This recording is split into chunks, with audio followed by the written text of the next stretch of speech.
అందరికీ నమస్కారం. నేను మీ దేవి. వెల్కమ్ టు కథా మాధుర్యాలపై దేవి తనువులు కలిసిన వేళ 34వ భాగం.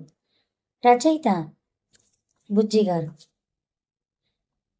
కథ చదవడం స్టార్ట్ చేసిన వెంటనే వీడియోకి ఒక లైక్ చేయండి, హైప్ చేయండి. అలాగే స్టోరీ ఎలా అనిపించిందో కామెంట్ కూడా చేయండి. మరి వేద్కి దూరం చేయాలనుకుంటున్నది ఎవరు? ఈరోజు ఎపిసోడ్లో ఏం జరగబోతుందో చూద్దామా? సమయం నైట్ 11 PM. వీణ గారికి వినీత్ గారికి మొదటి రాత్రికి డెకరేషన్ చేసి ఈరోజు తన బావతో తను కలిసిపోవాలని రూమ్కి వెళ్ళి ఫ్రెష్ అయి వాళ్ళ బావకి నచ్చేలా రెడీ అయి బయటకు వచ్చిన వేదకి స్రవంతి కనిపిస్తుంది. స్రవంతిని కోపంగా చూస్తూ, నా రూమ్కి ఎందుకు వచ్చావంటే, నీకు మీ నాన్న గురించి అవసరం లేదా?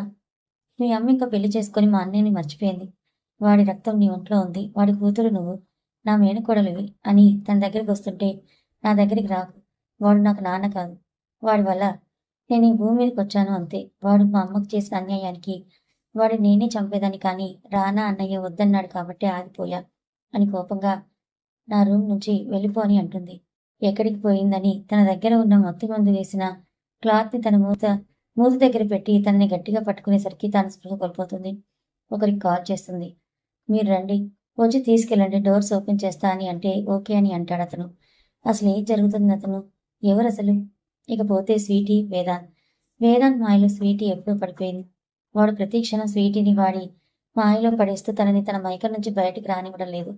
ఈ రాత్రి కూడా తనకు అనుకూలంగా మార్చుకుంటూ తనతో చేసే ప్రతి క్రీడ వాడికి ఏమాత్రం సంతృప్తిగా లేకపోతే వాడు డ్రగ్స్ తీసుకొని అవి జ్యూస్లో కలిపి స్వీటీకి కూడా ఇచ్చి తనతో తాగిపించి తనకి కూడా కోరికలు ఇంకా పెరిగేలా చేసి అసలు ఎవరి మీద దాడి చేస్తున్నారో తెలియనంతగా ఇద్దరి మధ్య ఒక తనువుల యుద్ధం జరుగుతుంది.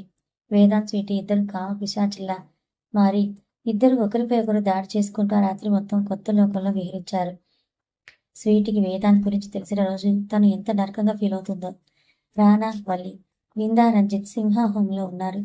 కుందన్ హోంలో అందరూ నిద్రపోయారు. అంటే నైట్ వాళ్ళు తాగే పాలలో మత్తుమందు కలుపుతారు. అక్కడ ఒక మనిషి ముసలోడి కోసం పనిచేసే ఒక ఆవిడ ఉంటుంది.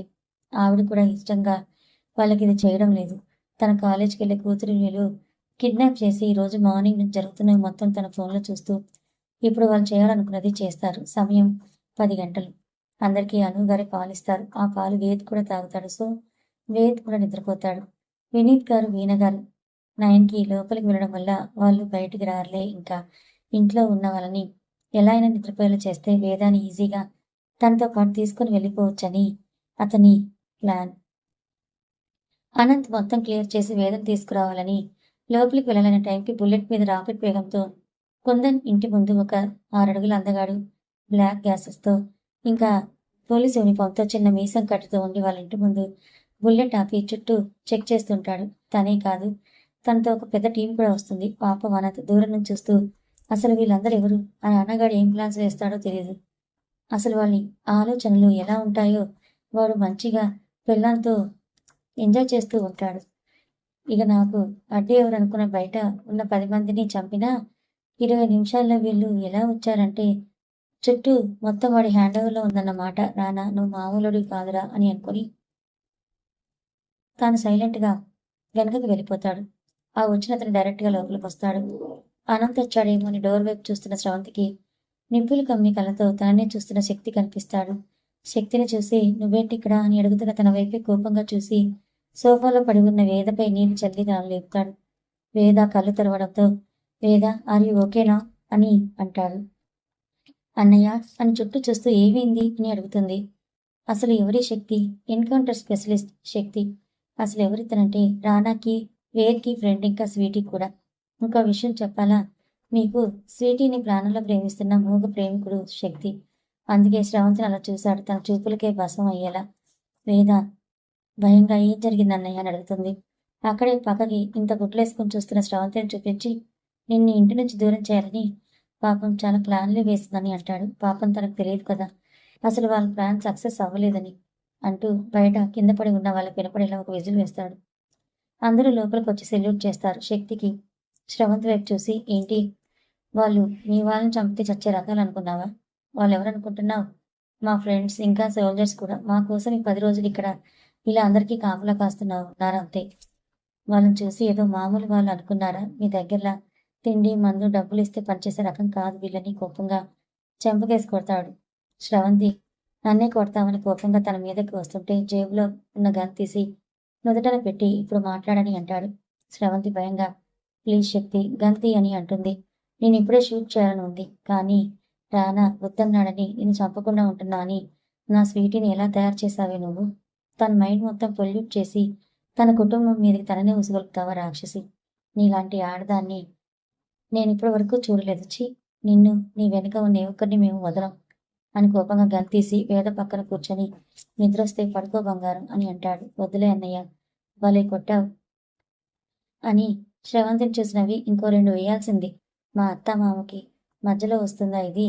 దీన్ని వదలకూడదని కోపంగా శ్రవంతిని చూసి అంటుంది. వేద ఎక్కువ మాట్లాడుతున్నావు. నేను నీకు మేనతనవుతాను అని అంటే నీ అన్నని నిన్న నాన్న అనుకోవడం లేదు. ఇక నిన్న అత్త అనుకోవాలా? ఛీ! మీలాంటి వాళ్ళని చూసినా పాపమే మాకు. మీకోసం అక్కడ నరకం వెయిటింగ్. ఒక్కొక్కరిగా అందరూ వెళ్తారులే అని అన్నయ్య మొదట ఎవరిని పైకి పంపిస్తారు అని అడుగుతుంది వేద.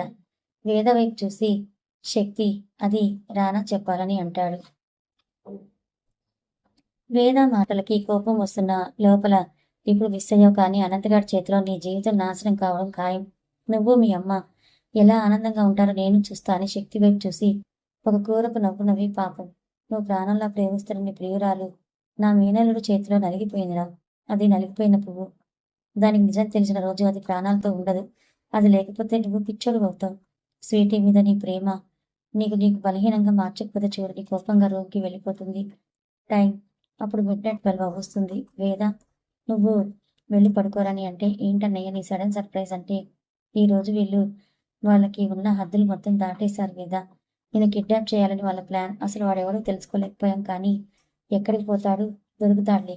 అన్నయ్య దీన్ని ఇంటో రేపు పీక్తే అదే చెప్పేది కదా అంటే రేపు చూడు రణరంగం జరుగుతుంది. కొన్ని కొత్త విషయాలు కూడా అందరికీ తెలుస్తాయి. ఒకరి ప్రాణం పోవడం ఖాయం అని అంటే ఏంటో అన్నయ్య అన్నీ ఒకేసారి వచ్చాయి. హ్యాపీ ఆర్ సాడ్ వల్లి దొరికింది అని మేము హ్యాపీగా ఉంటే స్రవంతి ఎంటర్ అయింది మా లైఫ్లోకి. మంచి చెడు ఒకేసారి జరగడం అంటే ఇంతేనేమో అని ఓకే అన్నయ్య నేను వెళ్తాను నువ్వు రా అని శక్తికి రూమ్ చూపించి ఒకటి అడుగుతా తప్పుగా అనుకోకు అన్నయ్య అంటుంది. నువ్వు అడగాలనుకున్నది నాకు తెలుసు కానీ టైం వచ్చినప్పుడు తప్పకుండా చెప్తా. ఇప్పుడు వెళ్ళి పడుకో అని తన రూమ్లోకి వెళ్తాడు. వెళ్ళి అలా బెడ్ మీద పడుకున్న తనకి స్వీటీ గుర్తొచ్చి నీ జీవితాన్ని నువ్వే నరకంగా చేసుకున్నావు. నిజాలు తెలిసిన రోజు నీ పరిస్థితి ఏంటి? ఏది ఏమైనా నీకు నేను ఎప్పుడు తోడుగా ఉంటా. ఒక స్నేహితుడిలా ఒక రక్షకుడిగా అని బాధగా కళ్ళు మూసుకుంటాడు.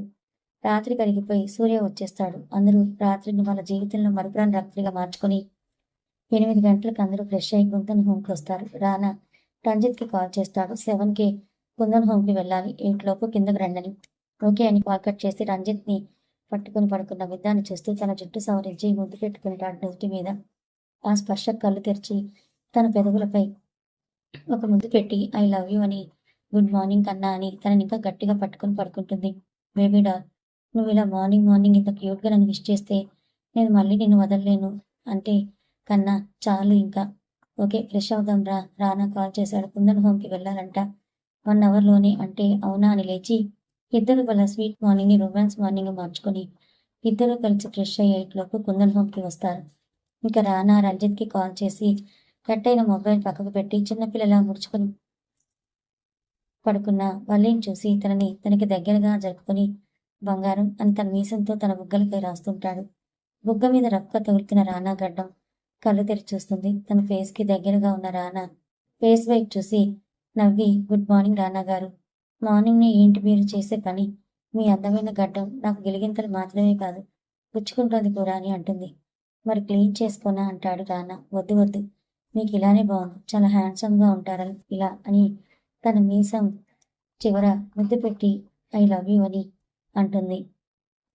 రానా వల్లిని ఇంకా గట్టిగా పట్టుకుని ఇంకా ఎలా ఉంటే ఇష్టం నేను అని అంటాడు. మీరెలా ఉన్నా నాకు ఇష్టమే. అయినా మీకేంటి రాజకుమారుడు కదా అని తన గుండెలపై ఒక ముద్దు పెట్టి కానీ నీ గుండెలో మాత్రం నాకే ప్లేస్. ఇది నాది అని అంటున్న వల్లిని చూసి నవ్వి నువ్వు డాక్టర్ ఎలా అయ్యావు బంగారం? అంత సెన్సిటివ్ ఏంటి నువ్వు? అసలు ఏమైనా ఆపరేషన్ చేశావా అంటే వల్లి మూతి ముడుచుకొని అంటే నేను సూది కూడా వేయలేనన్నా? నేను చేస్తాను. నేను ధైర్యంగా కూడా ఉంటాను అని అంటూ వదలండి నేను వెళ్తాను అంటే అయ్యో నా వల్లి పాపకి కోపం వచ్చిందా? ఇప్పుడు ఎలా అని వెనక నుంచి తనని పట్టుకొని ఇలానే తనని ముందుకు తిప్పి తన మీదకి చేరి, ఇప్పుడు చెప్పు, కోపం వచ్చిందా? ఆ కోపం ఎలా పోతుందో నాకు తెలుసులే అని తన చిన్ని అందమైన ఎర్రని పెదవుల్ని తన పెదవులతో బంధించి ఆ ముద్దులో తన ప్రేమను చూపిస్తూ వల్లిని కూల్ చేస్తాడు. అలా ఆ ముద్దు తర్వాత ఫ్రెష్ అయి ఇద్దరు కుందన్ హోమ్కి వెళ్తారు. వేద శక్తికి రూమ్ చూపించి తన రూమ్లో కాకుండా వేద రూమ్లోకి వెళ్తుంది. వేదేమో పడుకొని ఉంటాడు. అంటే వేద మీద కోపంతో అలిగితే అంతే పడుకుంటాడు. వాళ్ళు అమ్మించిన పాలు కూడా తాగడు. వేద డోర్ లాక్ చేసి వేద్ దగ్గరికి వస్తుంది. వేద్ పక్కన పడుకొని తనని చూస్తుంటుంది. వేద్ని చూసి దూరంగా పెడుతున్నా అని ఫీల్ అవుతున్నావా బావా అని తనకి ఇంకా దగ్గరగా జరిగి పెదవులపై ముద్దు పెట్టి ఐ లవ్ యూ అని అంటుంది. వేద్ కళ్ళు తెరవకుండానే అవసరం లేదు నాకు నీ లవ్ అని వేరే వ్యక్తికి పడుకుంటాడు. వేద ఒక జంప్ చేసి ఇటుగా వచ్చి తన దుప్పట్లోకి దూరిపోయి వేద్ చెయ్యిని తన నడుము మీదకి వేసి తనకి దగ్గరగా జరిగి బావా అని అంటుంది. వేద్ చెయ్యికి డైరెక్ట్గా తగులుతున్న వేద నడుముని ఇంకా గట్టిగా పట్టుకొని దగ్గరికి జరుపుకొని ఏంటో ఈ టైంలో అంటాడు. నీకు నీకేమో నేను అని అంటూ ఉంటే వస్తే ఏమొద్దు, పెళ్ళయ్యాకే ఓకేనా, రా పడుకో ఈసారి తనని పట్టుకొని పడుకుంటున్న వేద్ని గట్టిగా నెట్టి కొట్టి లేచి లైట్స్ వేసి నీ కోసం నేను ఇలా రెడీ అయి వస్తే నువ్వేమో ఇప్పుడు ఇలా అంటున్నావా, ఏమైనా చేస్తావా లేదా అని అంటున్న వేదని ఏమైంది నీకు, నేను ముట్టుకున్నప్పుడు దూరంగా ఉండు అంటావు, అలానే నా ఫీలింగ్స్ అన్నీ కంట్రోల్ చేసుకొని చక్కగా పడుకున్నా నా దగ్గరకు వచ్చి ఇప్పుడు ఇలా అంటే ఎలా అని నీ ఇష్టమేనా అంతా, వెళ్ళు రూమ్కి అని అంటూ ఉన్న వేద్ వైపు చూసి తన ఓని తీసి వేసి ఇప్పుడు కూడా నాకు దూరంగా ఉంటావా బావా అని అంటున్న తనతో ఏమైంది నీకు ఈ రోజు అని రా అని అంటాడు. వేద్ రా అని అనగానే వెళ్ళి తనని అతుక్కుపోతుంది. అలానే తనని బెడ్ మీదకి తీసుకెళ్లి లైట్స్ ఆఫ్ చేసి తన మీదకి చేరి ఏమైంది నీకు అని అంటాడు. ఏం కాలేదు బావా అని తన ఫేస్ పట్టుకొని ఐ లవ్ యూ బావా అంటుంది. వేదకి ముద్దు పెట్టి పెదవులపై లైట్గా ఐ లవ్ యూ టూ రాక్షసి అని అంటాడు. వేదాన్ని ఇంకా గట్టిగా పట్టుకొని నువ్వు ఇలా ఈ టైంలో నాతో ఉంటే నీకు పిచ్చి పిచ్చిగా ఉంది అంటాడు. వేద పర్లేదు బావా, ఈరోజు నేను నీకు ఏమీ అడ్డు చెప్పను అని అంటుంది. నువ్వు ఇప్పుడు ఇలానే అంటావు, నేను మంచి మూడ్లో వెళ్ళాక నా నుంచి పారిపోతావు, ఏం వద్దులే అంటే ఏమైనా చేసుకోరా, నేను నీకు సపోర్ట్ చేస్తా అని వేద్ షర్ట్ తీసి తన పెదవులతో వేద్ భుజంపై ముద్దు పెట్టి తన పెదవులను అందుకొని ముద్దు పెడుతుంది. వేద్ ఏమో ఇది ఈ రోజు నన్ను ఏదో చేసేలా ఉందనుకొని తనని వదిలి చూడు రాక్షసి వద్దు అంటావు, మళ్ళీ కావాలి, ఏం కాదు బావా అని అంటావు, కలిసే టైంకి తప్పించుకొని పోతావు, అవసరమా వద్దు సైలెంట్గా పడుకోరా అని తన మీద నుంచి లేచి తనని కౌగులు బంధించి పడుకో ఇంకా అని తను కళ్ళు మూసుకుంటాడు. వేద్ తనని గట్టిగా పట్టుకుని పడుకోవి, మనం ఎప్పుడో కలిసిపోయాం, మన తనువులు ఏకం కాలేదు అంతే, అది కూడా ఇంకో 3 రోజుల్లో జరుగుతుంది, ఇన్ని రోజులు దూరంగా ఉన్నా కదా, ఇప్పుడు ఉండలేన బంగారం పడుకో అని వేదని తన కౌగిలికి బంధించి ఇద్దరు నిద్రపోతారు. అలా పడుకున్న ఇద్దరు మార్నింగ్ 7కి లేస్తారు. ఒకరి కౌగిలిలో ఒకరు డైరెక్ట్గా తగులుతున్న తన నడుముని ఇంకా గట్టిగా పట్టుకొని మార్నింగ్ కిస్ ఇస్తాడు వేదకి. వేద కూడా ఆ ముద్దుకి సపోర్ట్ చేస్తూ ఉంటుంది. వేద్ తనని వదిలి నేను ఇలా చూస్తే నాకు మార్నింగే పిచ్చి ఆలోచనలు వస్తున్నాయి కానీ వెళ్ళు రూమ్కి అని అంటే వాళ్ళ బావకి మరోసారి ముద్దిచ్చి తన ఓని వేసుకుని తన రూమ్కి వెళ్ళిపోతుంది. అను గారు కూడా లేట్గా లేస్తారు. ఈ రోజు ఏంటో ఇలా లేట్గా లేచానని లేచి మను గారికి గుడ్ మార్నింగ్ చెప్పి మను నుదుటన ముద్దు పెట్టి కిందకు వస్తుంది. తాను లేచేసరికి పనమ్మాయి అన్ని క్లీన్ చేసి పెడితే థ్యాంక్స్ అమ్మా అని చెప్పి తను మళ్ళీ పైకి వెళ్ళి ఫ్రెష్ అయ్యి కిందకు వచ్చి పూజ చేసుకుంటుంది. ఆ పనమ్మాయి మాత్రం భయంగా దేవుడా ఎవరికి ఏం కాలేదనుకుని నా కూతురు ఎలా ఉందో వాళ్ళ దగ్గర అని తన కూతురి గురించి బాధపడుతూ ఉంటుంది. అలా అందరూ మెల్లిగా లేస్తుంటారు. ఒకరు మాత్రం నిద్రకి కరువు. అర్ధరాత్రి నుంచి ఎవరా పాపం తన గురించి అందరికీ నిజాలు తెలిసిపోతాయని భయంగా నిద్రపోకుండా అలాగే ఉంది శ్రవంతి. స్వీటీకి నైట్ ఎందుకో హెల్త్ బాగాలేదు. వేదాంత్ తనకి దగ్గరగా వెళ్ళినా దూరం పెట్టింది. 3 రోజుల నుంచి వాళ్ళ మధ్య జరుగుతున్న దానికి తనలో ఓపిక లేదు. అదే చెప్పింది కానీ అతను తనని తనకు అనుకూలంగా మార్చుకోవాలని చూసినా తనను సపోర్ట్ చేయలేదు. రెస్ట్ కావాలని చెప్పి పడుకుంది. వేదాంత్ ఈ నైట్ మిస్ అయిందని ఫీల్ అయి మార్నింగ్ ఎలా అయినా ట్రై చేద్దాం, నిజంగా అలసిపోయింది, 3 రోజులు పాపని వదలలేదు కదా అని అనుకుని వాడు ఊరికే ఉంటే ఫీలింగ్స్ కంట్రోల్ చేసుకోలేడు. సో స్లీపింగ్ పిల్స్ వేసుకొని పడుకున్నాడు.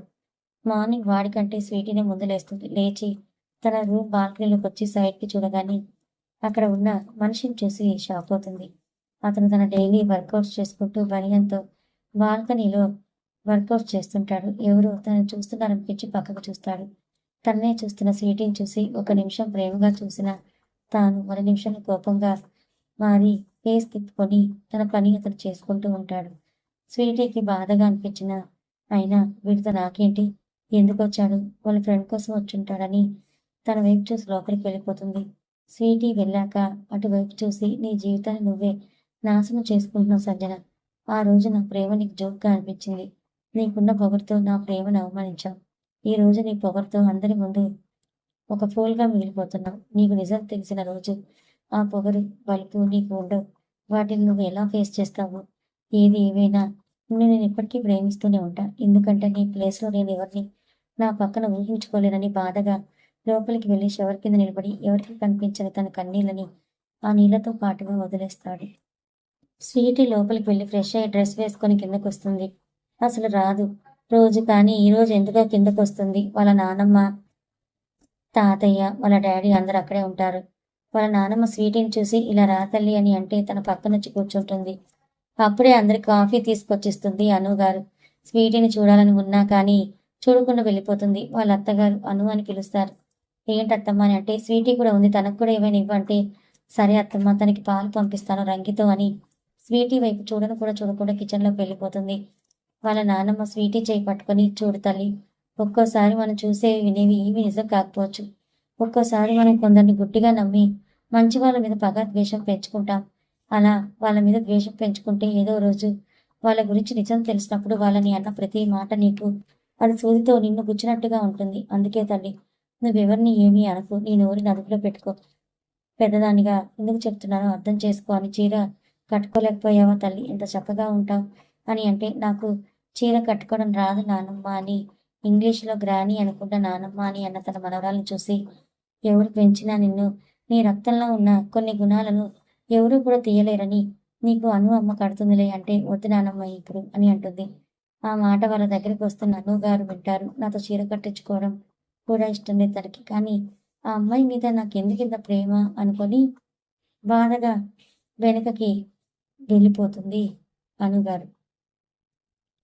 స్వీటీ మాటలకి అనుగారు బాధపడతారు. మనుగారు చూసి కోపంగా అమ్మ, ఇప్పుడు ఆ అమ్మాయికి మీరేమీ నేర్పించవలసిన అవసరం లేదు. ఇంకా నా వల్లిని వేదని చూసుకుంటే చాలు. అయినా ఈ అమ్మాయికి మంచి వాళ్ళు మంచి బట్టలు నచ్చవు కదా అని కోపంగా స్వీటీ వైపు చూసి అక్కడి నుంచి వెళ్తూ ఉన్న టైంకి నాన్న అని వల్లి పిలిస్తే డోర్ వైపు చూస్తాడు. చక్కగా చీర కట్టుకొని బొట్టు పెట్టుకుని చేతి నిండా గాజులు, తల్లో పువ్వులు చూడగానే కంటికి నిండుగా ఉన్న కూతుర్ని చూసి మురిసిపోయి వల్లి దగ్గరికి వెళ్ళి చాలా బాగున్నావు తల్లి అని అంటాడు. వల్లి థ్యాంక్స్ నాన్న అని హక్ చేసుకొని గుడ్ మార్నింగ్ అంటుంది. మను గారు గుడ్ మార్నింగ్ తల్లి అని నుదుటను ముద్దు పెట్టి తన చేయి పట్టుకొని తీసుకొచ్చి తన పక్కన కూర్చొని తన కూతుర్ని అపురూపంగా చూసుకుంటూ మాట్లాడుతూ ఉంటే స్వీటీకి బాధగా అనిపిస్తుంది. నాన్న అంటే ఇలానే ఉంటారా, నేను నాన్న స్పర్శ కూడా నోచుకోలేదని అనుకుని తన వైపే చూస్తున్న రానాని చూస్తూ అక్కడి నుంచి లేచి వెళ్ళాలనుకుంటున్న తనతో మీ మమ్మీ ఇంకా కిందికి రాలేదా స్వీటీ అంటాడు రానా. అప్పుడే అక్కడికి వచ్చిన శక్తి నైట్ నేను ఇచ్చిన షాక్కి నిద్రేం పడుతుంది రానా అని స్వీటీ వైపు చూసి ఒకసారి మళ్ళీ రానాతో నీ సెలక్షన్ చాలా బాగుంది రానా, నీకు సరిజోడి అయిన నీ సింహ ఫ్యామిలీకే సరైన అమ్మాయిని పెళ్లి చేసుకున్నావని అంటాడు. ఆ మాటకి స్వీటీ శక్తి వైపు చూస్తుంది. శక్తి స్వీటీ వైపు చూస్తూ ప్రేమ విలువ తెలియని మనుషులకి ప్రేమ విలువ ఎలా తెలుస్తుంది రానా, ప్రేమ ఇంకా దయా జాలి బంధాల విలువ తెలిసిన అమ్మాయి నీకు భార్యగా వచ్చింది, నాకు చాలా సంతోషంగా ఉందిరా అని రానాని హక్ చేసుకొని హ్యాపీ మ్యారేజ్ లైఫ్ రా, నీ మ్యారేజ్ రోజు చాలా బిజీ రాలేకపోయానని చెప్పి వల్లి తాతయ్య నాన్నమ్మ దగ్గరికి వెళ్ళి వాళ్ళ ఆశీర్వాదం తీసుకుంటాడు. తర్వాత మను గారి దగ్గరికి వచ్చి ఎప్పుడొచ్చావురా నువ్వు అని అంటే నైట్ వచ్చాను అంకుల్ అని పక్కనే ఉన్న వల్లిని చూసి హాయ్ వల్లి అంటాడు. నమస్కారం అండి అంటుంది వల్లి. రానా వల్లి పక్కకు వచ్చి తన భుజంపై చేవేసి నా వల్లిరా, నా భార్య, నా ప్రిన్సెస్ ఆనందవల్లి రానా సింహ అంటాడు. ఆ మాటకి వల్లి రానా వైపు ప్రేమగా చూస్తుంది. వల్లి వైపు చూసి నా ఫ్రెండ్ శక్తి ఎన్కౌంటర్ స్పెషలిస్ట్ అని అంటాడు. శక్తి వైపు చూసి మళ్ళీ నమస్కారం చేస్తుంది. వల్లి నన్ను శక్తి అని పిలవచ్చు, నిన్ను వదిన అని అన్నాను ఎందుకంటే నాకు నచ్చదు ఓకే, అందుకే వల్లి అని అంటాడు. అంటే అలాగే శక్తి గారు అని అంటుంది. గారు గీరు వదిలే వల్లి అని అంటాడు. రానా శక్తి ఒక సైడ్ కూర్చుంటారు. అక్కడ స్వీటీకి ఉండాలనిపించదు. లేచి వెళ్తున్న తన చెయ్యి వాళ్ళ నాన్నమ్మ పట్టుకొని అందరితో ఉండు తల్లి, అందరితో ఉంటేనే కదా నీకు అందరి గురించి తెలుస్తుంది అని అంటుంది. బావ లేస్తాడేమో నాన్నమ్మ, వెళ్ళాలి, తనకి డ్రెస్ ఇవ్వాలి కదా. నేను వెళ్తానని శక్తి వైపు రానా వైపు చూసి పైకి వెళ్ళిపోతుంది. వెళ్తున్న తనని శక్తి అలానే చూస్తుంటాడు. రానా శక్తి చేయి పట్టుకొని, ఇంకా తనని నువ్వు ప్రేమిస్తున్నావా, తనకి పెళ్ళయిందంటాడు. అది పెళ్లి కాదురా, తనకి ఉరితాడు అది. తనకి తెలిసిన రోజు తనకు అండగా ఎవరున్నా లేకపోయినా నేనుంటానురా. అది ఎలాంటిదైనా దాని మీద నా ప్రేమ నిజంరా. అది అలా అవ్వడానికి కారణం ఆ శ్రవంత్ అని చెప్పి నైట్ ఒక ఇన్సిడెంట్ జరిగిందని, ఆ విషయం అందరూ వచ్చాక అంటాడు. రానా రంజిత్ ఎక్కడని అంటూ ఉండగానే రంజిత్ విందా లోపలికి వస్తారు. వాళ్ళని చూస్తూ రానా అదిగో వస్తున్నాడు హీరో అని అంటాడు. శక్తిని చూసి హాయిరా అంటాడు. అయ్యో సార్, మీకు మేము గుర్తున్నామా అంటాడు శక్తి. అలా అంటావేంటి, నా ఎనిమి దోస్త్, నాకు కూడా దోస్తనే కదా అంటే శక్తి నవ్వి, అలా ఎలారా, నేను కూడా నీకు ఎనిమి అవుతానుగా అప్పుడు అని అంటే, వాడితో ఎవరు ఉన్నా వాళ్ళు నాకు దోస్తులే, వాడు తప్ప అని రానా వైపే ఒక కిల్లింగ్ లుక్ వదులుతాడు. రానా నవ్వి ఫ్లయింగ్ కిస్ ఇస్తాడు. చి అని అంటూ ఫేస్ పెడితే వాళ్ళని చూస్తున్న వల్లి విందా ఇద్దరు నవ్వుకుంటూ చూస్తుంటారు ఇద్దరిని. వీళ్ళిద్దరు ఏంటో అని విందా వైపు చూసి, హాయ్ విందా, నిన్నొకటి అడుగుతా చెప్పు, వీడు నీకు ఎలా నచ్చాడు అసలు? రొమాంటిక్ బాయ్, అసలే ఎలా నమ్మి పెళ్లి చేసుకోవాలనుకుంటున్నావు? నేను రెడీ నిన్ను పెళ్లి చేసుకోవడానికని విందా చేయి పట్టుకుని శక్తి చేతిని పట్టుకుని, వదిన నీకు విందా ఓకేనా అని అంటాడు. కథ ఇంకా ఉంది. మరి ఈ కథ ఎలా అనిపించిందో కామెంట్ చేసి చెప్పండి. కథ నచ్చితే లైక్ చేయండి, సబ్స్క్రైబ్ చేసుకోండి. Thank you so much.